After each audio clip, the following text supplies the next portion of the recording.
Salut, c'est dans la poche. Je vous accueille aujourd'hui à l'école provinciale du feu à Jurbise. On va vous parler des cadets sapeurs-pompiers. J'ai près de moi Mélanie Mata. Bonjour Mélanie. Bonjour Jean-Louis. Tu es coordinatrice de l'école des cadets. Alors c'est quoi ces fameux cadets sapeurs-pompiers ? Alors les cadets, ce sont des jeunes qui ont entre 16 et 18 ans qui suivent la formation de cadets au sein de notre école. Et comment est-ce qu'on fait pour rentrer dans cette formation ? Alors tout d'abord, il faut s'inscrire via le lien qui est publié sur le site de l'école. Ensuite, ils doivent passer des tests d'admission. Donc le premier test, c'est un test cognitif. Et ensuite, il y a le test d'habileté manuelle. Les cours se donnent quand ? Alors les cours se donnent le samedi et lors de certaines semaines de congés scolaires parce que ça ne remplace pas l'école, c'est en complément de l'enseignement obligatoire. Et qu'est-ce qu'ils peuvent faire ces cadets au terme de leur formation ? Alors à la fin de la formation, ils peuvent postuler au sein d'une zone. Lorsqu'ils sont engagés, ils peuvent intervenir sur certaines interventions liées au métier de pompier, le secours technique routier, l'aide aux personnes et la lutte contre l'incendie. Alors une formation de cadets est actuellement en cours, elle se terminera au mois de juin, mais il y a quelques jours, une cérémonie de remise des casques a eu lieu. On va voir à ce sujet le reportage de Ronald Isaac. Ton vertige ? Ça va. Un peu stressant, mais ça va. Devenir sapeur-pompier, ils en ont rêvé. Aujourd'hui, Héloïse et Maxime et la vingtaine de jeunes de l'école provinciale des cadets se lancent pour la première fois dans le vide. Une épreuve de descente en rappel qui ne se fait pas sans crainte. De retour sur la terre ferme, c'est le soulagement. C'était cool, mais stressant. Et tu descends. Il faut vraiment aller tout doucement et réfléchir. Et une fois qu'ils se rendent compte qu'ils sont sécurisés, qu'il ne peut rien leur arriver, qu'ils sont eux-mêmes maîtres de leur descente, tout se passe bien. Ils se débrouillent vraiment pas mal.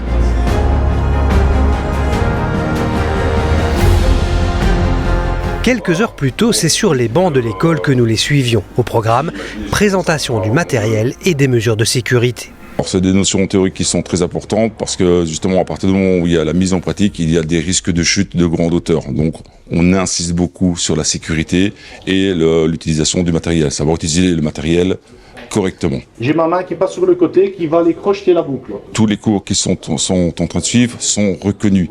Donc ce qui veut dire que quand ils auront fini leur formation cadet, tous les modules qu'ils auront suivis ici sur le sein de l'école ne devront plus être suivis le jour où ils passeront pompiers. À savoir que dès qu'ils ont fini leur cadet, ils peuvent déjà postuler comme pompiers volontaires et c'est là qu'ils finiront leur formation et iront chercher les derniers modules pour obtenir leur brevet de sapeur-pompier. Et ils pourraient rêver de devenir aussi pompiers professionnels. Ouais, c'est tout le mal que je leur souhaite, tout à fait. C'est généralement ce qu'on veut.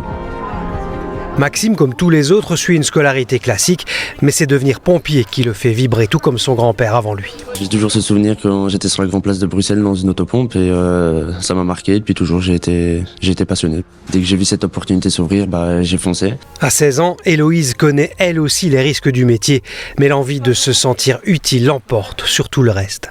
Ça me fait pas peur. En soi, le métier de pompier, c'est plus aussi de l'aide à la personne et c'est un truc que j'aime bien faire.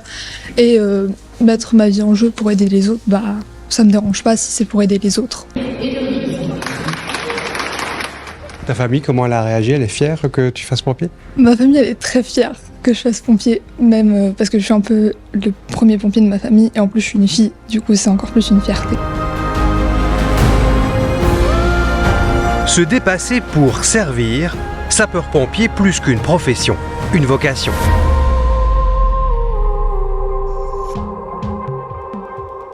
Voilà, on y voit un peu plus clair maintenant sur cette formation de cadets sapeurs-pompiers. Lionel Altieri, tu es le directeur de l'école du feu. Ces cadets, ce sont les futurs pros de demain ? Tout à fait, on l'espère. D'ailleurs, outre le fait que c'est super intéressant de voir notre jeunesse s'intéresser à ce magnifique métier, il est à noter aussi que cette école des cadets a une importance stratégique majeure puisqu'elle peut permettre d'apporter des solutions à l'éternelle problématique du manque de pompiers volontaires. Donc ça veut dire que grâce à l'école des cadets, on peut amener déjà des gens à 18 ans qui sont déjà à moitié formés et donc qui sont déjà opérationnels pour quelques missions sur le terrain. Pour les zones de secours, ils peuvent donc parfaire leur formation tout en apportant déjà un service aux citoyens. Alors vous formez les cadets, mais vous n'êtes pas les seuls, il y a des partenaires. On travaille avec plusieurs partenaires. Déjà, les zones de secours, puisque c'est elles qui identifient au préalable le public cible, qui viennent les recruter, qui les envoient en formation chez nous et qui, au final, les engagent. en volontaire, voire pourquoi pas plus tard en professionnel. Et on travaille aussi également avec 2 chouettes écoles, les écoles de jeunes sapeurs-pompiers de Dour et d'Enghien. Ils les préparent pour qu'ils puissent s'épanouir le mieux possible lorsqu'ils viennent chez nous en formation cadet. Des incendies, il y en a eu malheureusement de tout temps. On connaît le terrible incendie de Rome. Aujourd'hui, ce sont des enseignants qui, à Hainaut-Condorcet, s'activent à rallumer le feu sacré des étudiants pour le latin, une langue que l'on dit morte, mais qui, vous allez le voir, se porte plutôt bien.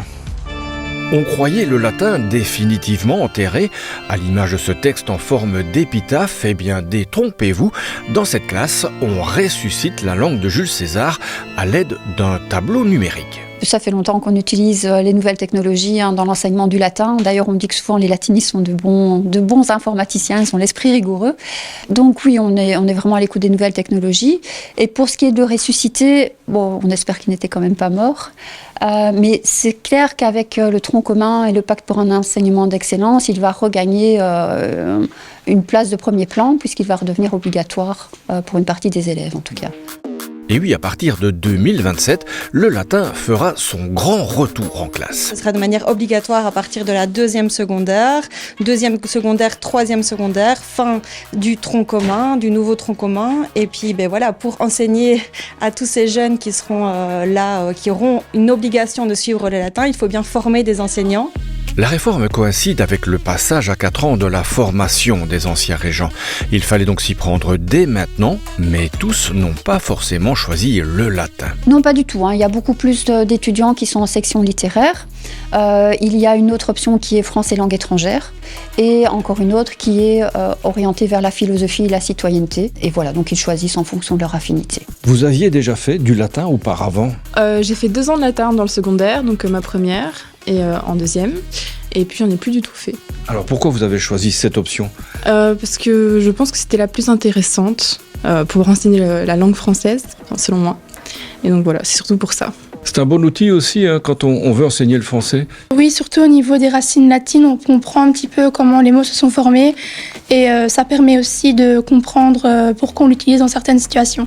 Et ce n'est un secret pour personne, comme le démontrent les enquêtes PISA, les petits francophones sont parfois en froid avec leur langue maternelle. Le latin va les aider ?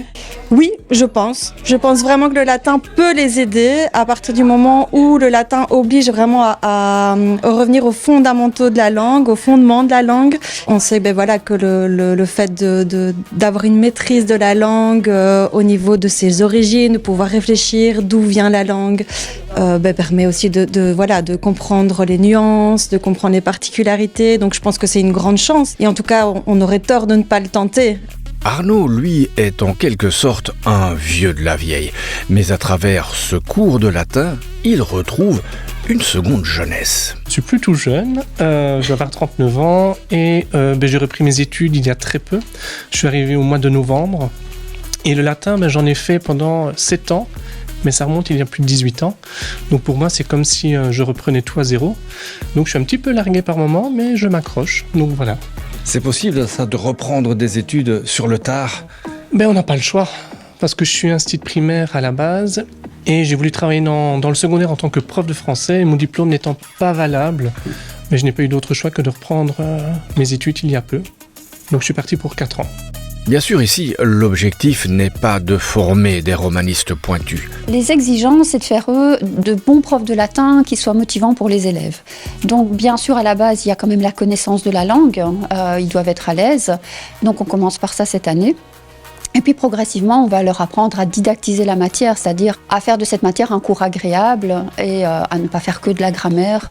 Et pour cela, Julie a une baguette magique, le jeu. Oui, comme je l'ai dit, le mot ludique, ça vient de ludus, qui veut dire à la fois l'école et le jeu en latin, donc ça va de pair.